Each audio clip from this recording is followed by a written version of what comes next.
good yung morning nyo. Alright, Siren, good morning! Good morning, Teacher Rian! Okay, so, sino nang ready makinig sa kwento? Kapag ready na Siren, anong gagawin? Anong gagamitin para makinig ng story? Tenga lang, diba? Hindi bibig. Tama, ears. Okay. So, ang title ng story natin ay Ang Batang Nagbahagi ng Kanyang Baon.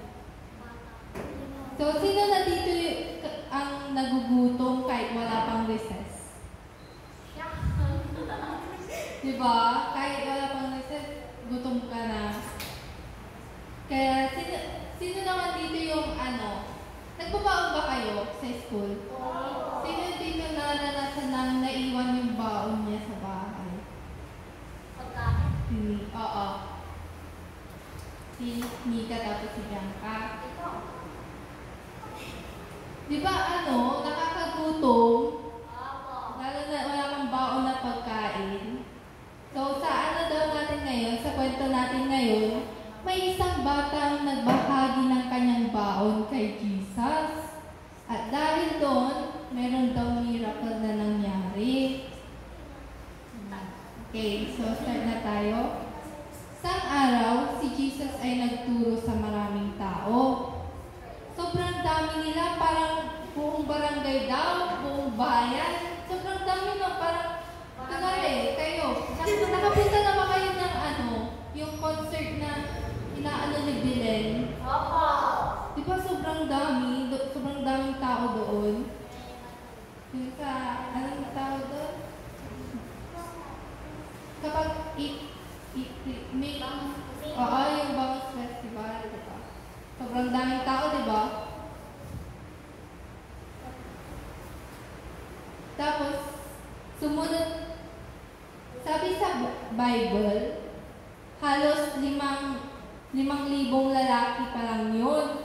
Hindi pa kasama ang mga babae at bata. Grabe, imagine nyo yun.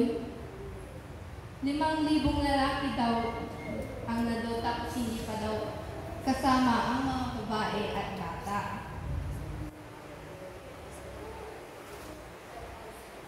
Sumunod silang lahat kay Jesus dahil gustong-gusto nilang marinig ang mga turo at makita ang mga himala niya. Lumipas ang buong araw, nagturo si Jesus. Nagpagaling ng may sakit at nakinig ang mga tao. Pero nung palubog na ang araw, may problema. Doon daw sa maraming tao, di ba maraming tao yung pumunta kasi gusto nga nilang makinig kay Jesus. Tapos daw, nung mga 5 p.m. na palubog na yung araw, meron daw silang naging problema. Lahat daw ay nagugutom na.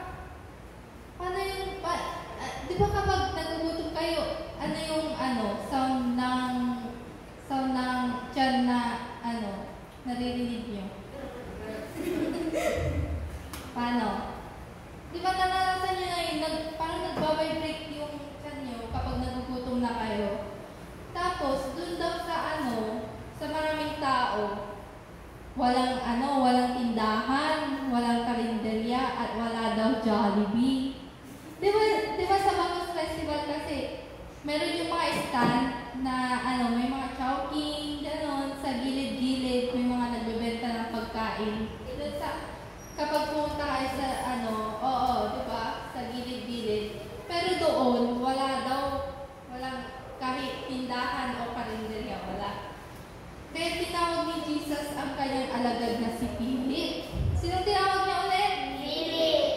Mark, sinong alagad ang tinawag ni Jesus? Sino? Si Aya. Sino si Gino na lang, alam niya. Sino Philip. Si Philip. Nagulat si Philip.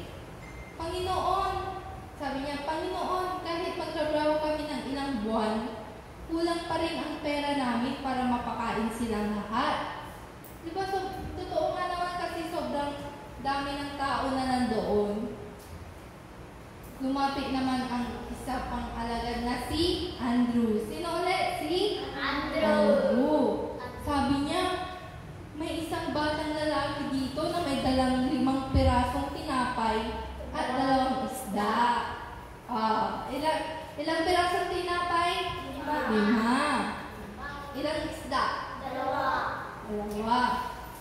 Pero paano naman makakakain ang ganitong karaming tao?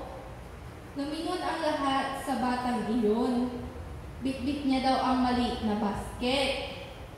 Sa loob ay merong 5 Tinapay. at 2 Isda. Hindi ito marami. Di ba, syempre, 5 tinapay lang. Tapos 2 isda. Tapos yung tao doon, sobrang dami. Parang, hindi ito marami, di ba? Mali lang, parang baon lang sa school. Pero kahit ganun, ibinigay ng bata kay Jesus ang lahat ng meron siya.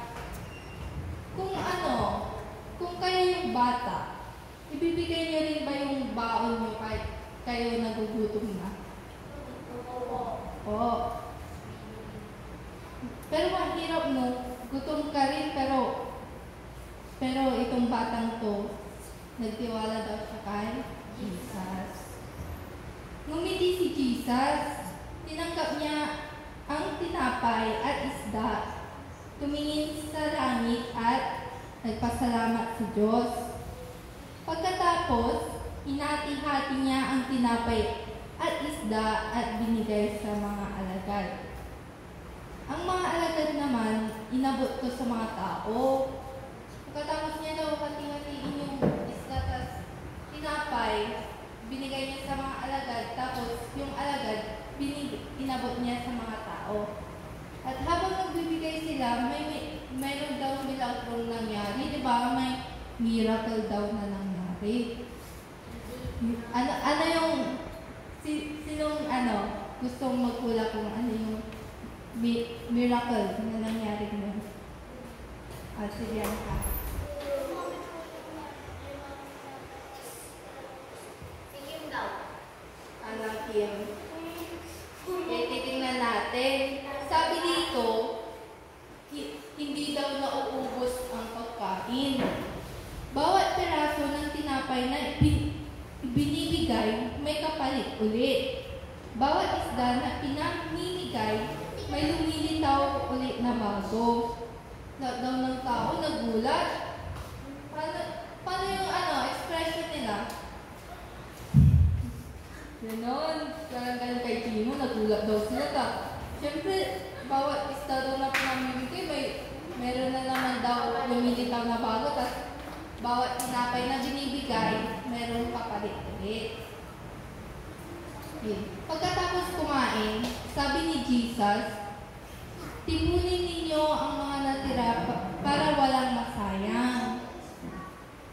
Nilibot ng mga alagad ang paligid at nang bilangin nila ang mga natira, may 12 basket pa ng pagkain. Sipin niyo yun, galing sa 5 tinapay at 2 isda, ang lahat daw ng nagulat, nagsabing, ito nga ang propetang ipinadala ng Diyos. Ang batang iyon, tahimik lang, pero alam niya, ginamit ni Jesus ang maliit niyang baon sa isang napakalaking himala. Grabe no, yung bata, maliit lang yung baon niya, pero si Jesus, siya na yung naging parang naging may nag-serve as a miracle, di ba? Para lang mapakain lahat ng tao yun. Tapos may sobra pa, di ba?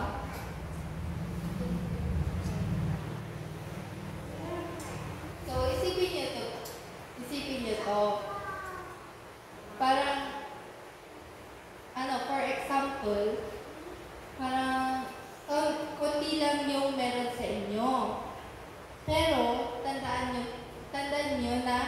kay Jesus, ang maliit ay nagiging malaki. Tapos, ang simpleng kabutihan, maliit na tulong, o kahit baong pinaghirapan mo, kapag binigay mo ng may puso, nagiging himala. Kung ano daw, yung kunwari yung baon nyo, kapag binigay nyo siya ng bukal sa loob nyo, yung kapalit nito ay parang mas malaki pa. Yun yung sabi ko. So, sino dito yung gustong maging katulad ng batang yun?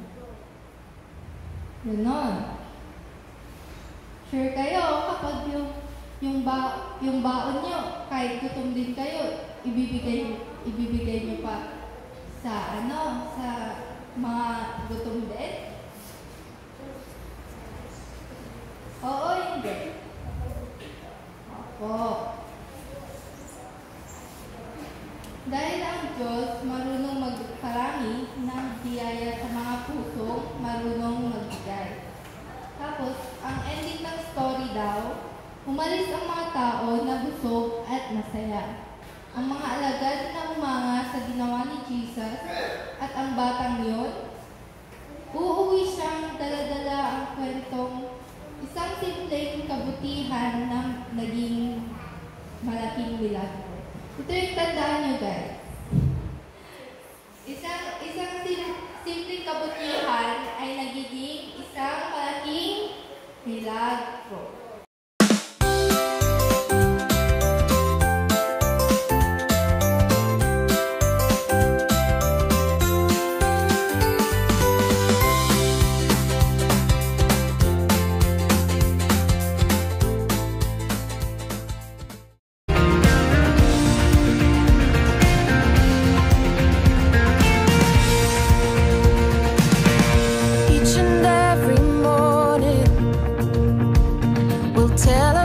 Great love,